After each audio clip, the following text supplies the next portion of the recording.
Hey, this is Robert. So the first human was killed by an autonomous vehicle in Tempe, Arizona.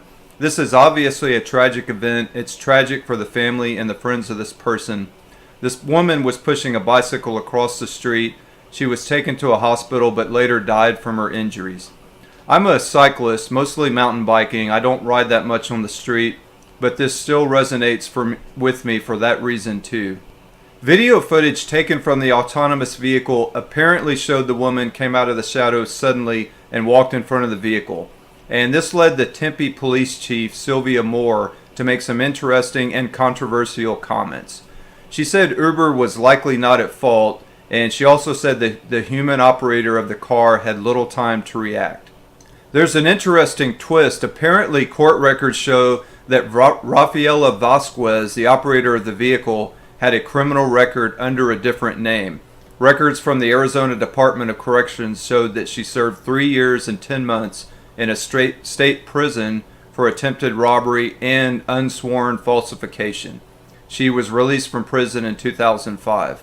It's kind of surprising to me that Uber would let that slip through, but a lot of people have questioned how extensive the background checks are on current drivers.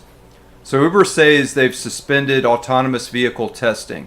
I'm a driver myself, and so I'm interested in if and how this will affect current drivers. Does it push back the time frame that drivers will be replaced by autonomous cars?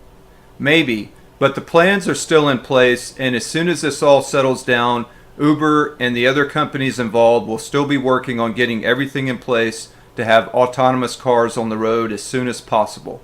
So this is still going to happen, and at some point, drivers for the most part will no longer be needed by companies such as Uber and Lyft.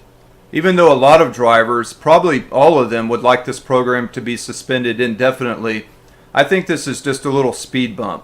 While driving is a great opportunity, it's still important for drivers to think of it as an opportunity, not an occupation, and certainly not a career. It is a great opportunity. I just made over $1,000 in this past weekend alone.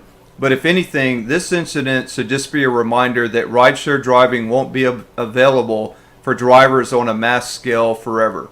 Uber, Lyft, and all the powers that be are determined that drivers will be replaced.